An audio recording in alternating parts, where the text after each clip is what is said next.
Hello and welcome to the new Leith Central, and some noticeable progress. We have the cork down, we've started putting the track down, and also the Accurascale all hoppers have arrived. So there's a lot to get to. I've got to talk you around what the overall plan is for the layout, what work I've done so far, including some short clips of that, and also what I'm planning on doing moving forward into the next updates. So just a quick intro to what's been going on. And also we'll take a detailed look at those wagons as well, because they are fantastic fresh out the box. So if you'd like to keep up with Leith Central, remember to click the subscribe icon down below and click the little bell icon so you don't miss an update, and I'll crack on with showing you around the new Leith Central.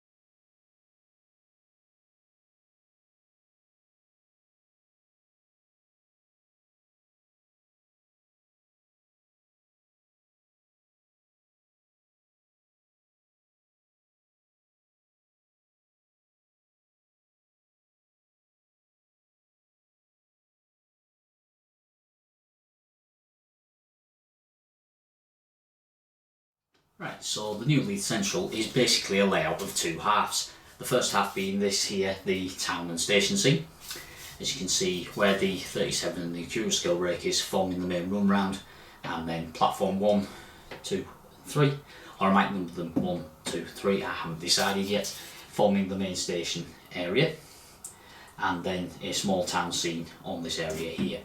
The area at the front of the layout will eventually come forward and through out towards the camera onto what will be the rapid loader end of the layout, and I haven't quite decided what I'm going to put into this area, whether it be a small TMD or a wagon repair shop. I'm thinking more probably on the lines of a small wagon repair shop, as I've seen photos of one within Scotland that I'd quite like to model, but that will be based on this area at the front.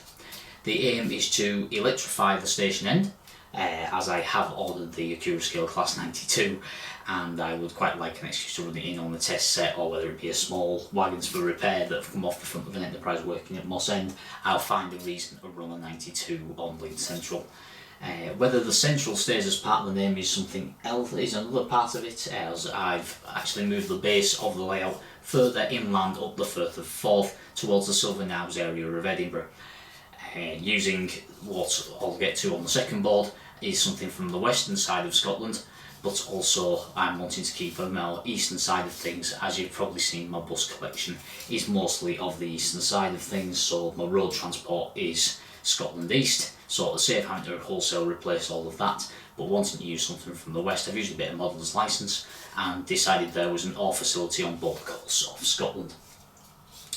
So this first platform here, number 1, is a 2-coach platform, is where the Mark III sat here, and platform number 2 is a 3-car platform, so I can store DMUs in here. I can also bring a loco up to the blocks and bring a DMU on top. I'll put an isolation in for there. I'm going to stick to analog control for now, but it is a very simple layout that I could wire up for DCC fairly simply.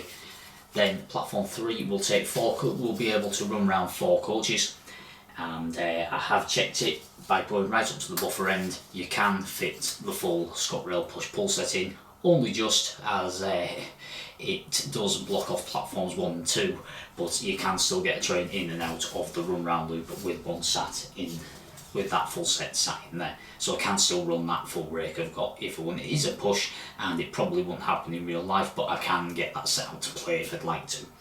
Then the run round loop from the buffer ends to the access point into the yard will just take 10 of these Accurascale hoppers, which leads to an interesting shunt when I want to put a full 10 wagon rake in, and that is that the rake will have to arrive, be split with the front half shunted in, with the front half will have to arrive, sorry. The loco come off, run round, push it back up to the blocks, and then a second loco come off the yard, pull it and draw it forward into the yard to allow the shunt to take place. So that should make an interesting shunt for when running long rakes of those. But a 5-cut wagon rake, as you can see, fits just nicely there, and the sidings underneath the rapid loader that I'll get to the design of now, because that bit is not laid. I'll get you to the design of that, and that will take 5 wagons in each road. So that's the basic design there. The other type of wagon that will be used quite regularly, and this is the recently announced new merry-go-round HAAs. I intend to put a rake of them together as well to Scottish base class 26s and 37s, and the hope is that when the Accurascale 37s come along we might eventually see a pair of Motherwell ones to match the wagons, and I am very tempted by further releases in this hopper wagon range, as the rapid loader will be set up so it can serve multiple industries, so I can alternate where I'm representing in the country with the layout by changing things like station signs. So we'll see how that goes down the future of the layout, but it may be a case of it can be running as a China clay terminal one week and as the ore terminal as initially designed. I could also run my extensive rakes and cement wagons under the rapid loader. So the idea is that there's plenty of operational license and operational differences I can incorporate into the layout, and also by having quite an open plan to the layout I can vary eras ever so slightly from anywhere around the late 70s right forward to the present day. So the idea is there's plenty of play and era differentiation that can be done on a layout in a small space. So what I'll do now is I'll now turn you round and turn myself round, and we'll have a look at the rapid loader end of the layout and what's going to go on down there.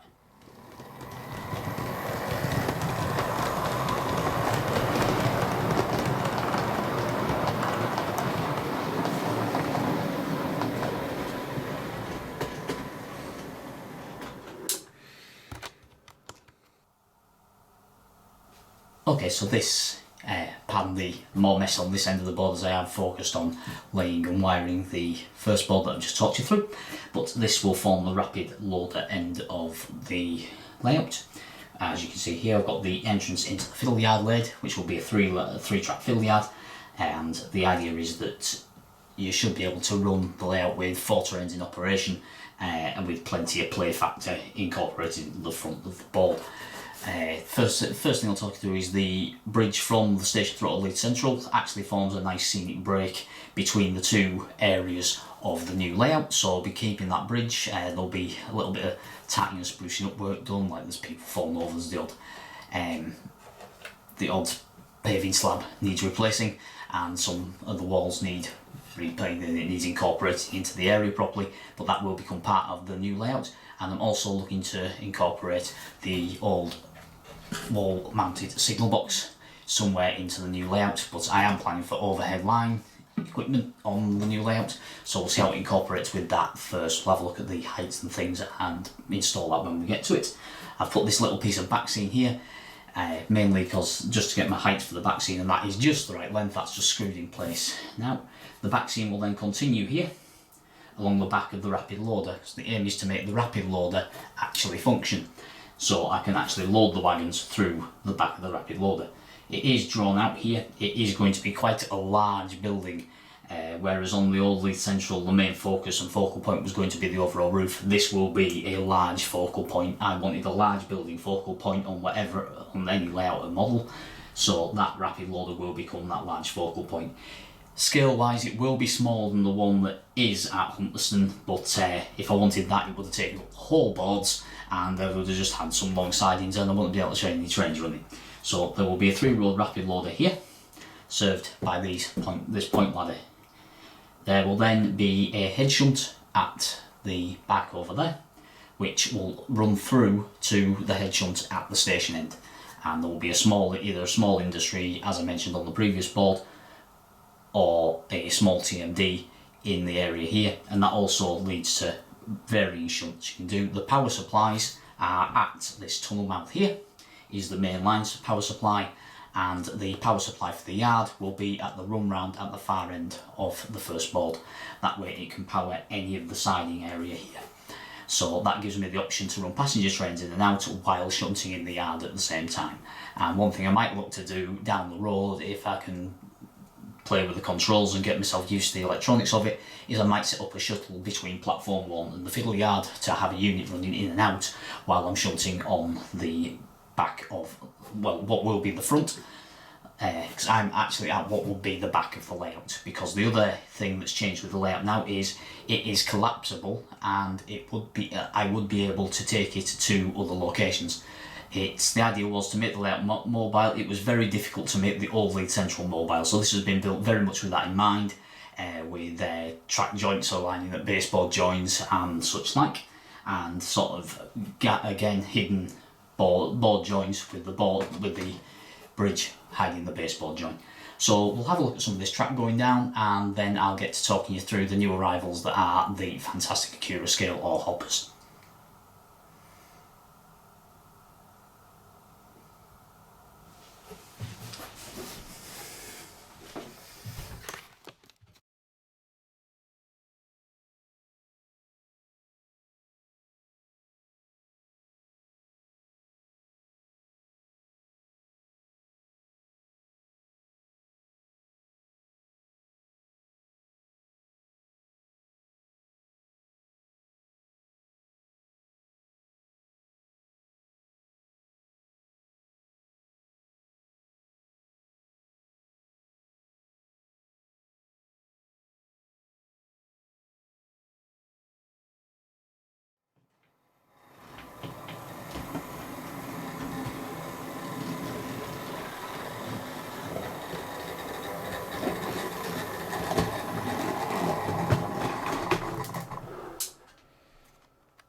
Okay, so we'll just take a quick look now at the new additions to Leith Central, the PTA tipple wagons from Accurascale.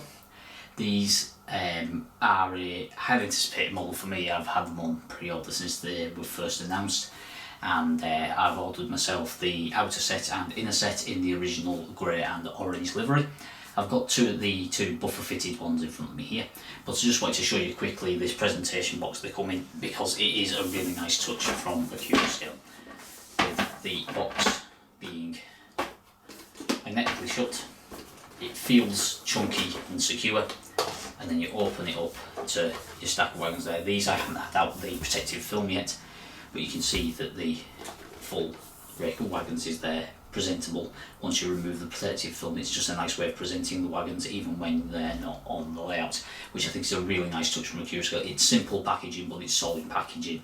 And then of course you get the history and also the details on how to fit the tail lamp and the detailing parts as separate sheets that are in behind here. So all in all, a very, very nice touch from Accurascale there to have this clip shut box. And of course they stack quite nicely as well, which I find with a lot of the plastic boxes, a lot of the plastic film fronted boxes can be an issue. So again, good points on packaging to Accurascale there. But of course we don't want to be talking about packaging, do we? We want to be talking about the model. So the actual models themselves, if I just move them up, say I've gone for the two early British steel packs. You get for each outer wagon you get a coupling hook and some air hoses for if you choose to remove the tension lock. I'm going to leave the tension locks on these, so I'm not going to fit them for now, because they will get knocked off swinging around the curves with that coupling. The first thing that strikes you about the wagon is the weight of it, for what is essentially, you'd expect quite a light hopper. There is plenty of weight built into the design with a die-cast chassis, and working up the detail is fantastic across the bogies. I'll bring in and show you some closer shots once I've talked you through the model, of course. But the bogies, the functionality of the buckeyes on the back end, similar to Cadie's, but do look the part on the model as well. All the printed detail is really, really sharp and crisp, and although it's a simple livery, it is done quite well, including going onto the top and round the top of the wagon, but not down onto the inside. And the insides are painted a colour that matches the outer side of the wagon, which is something that sometimes you don't get, like the insides don't look the right colour. Of course, the one thing that would benefit from is a nice coat of weathering, which I may pluck up the courage to get to at some point. The one piece of details that the details of the brake rigging under the model itself are also very nice. as you can see picked out in the red and the yellow here on the air tank.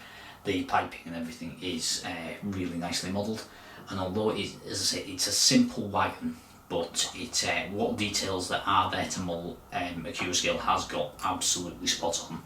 These wagons were of course used on the Ravenscraig steel traffic, which is the reason they are of interest to me.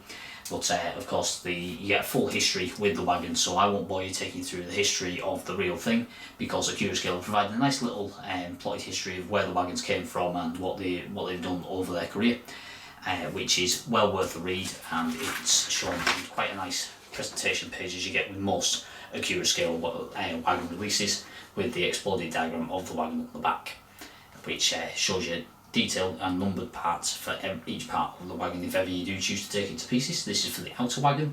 There is another sheet in the box that takes you through fitting the battery for the tail lamp, which is there on that, which is also very nice touch. I think it's the first ready to run model with to come ready to run with a tail lamp. So that's another good progression forward from Accurascale there, who are rapidly becoming, in my opinion, probably the best ready to run manufacturer there is. I look forward to seeing their locals hitting the marketplace hopefully sometime next year. I have a 92 and two 37s on pre-order currently, and if they're up to the standard of what the wagons are, they should be absolutely phenomenal models. So another really good release from Accurascale, and of course they've just announced the 21 tonne coal open, so I'll be interested in a couple of the tops here of those as well. So if you are considering these, my answer would be go and buy some before they go.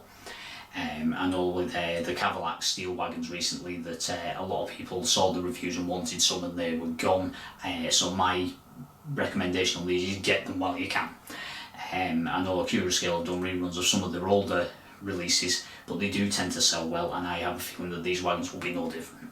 So we'll have a look at some closer details of the wagons, and I'll give them a run up and down the layout, and we'll see how much space it does take to put a full 10 wagon brake on the layout.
I hope you've enjoyed this quick update.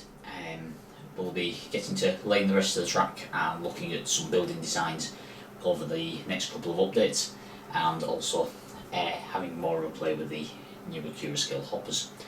If you want to keep up to date with the channel, remember to subscribe and click the little bell icon down below, and keep up to date with what we're doing here on the Model Railway, and also the videos of taking the real thing while I'm out at work. Hope you're all staying safe, and I'll see you on the next one. Cheers.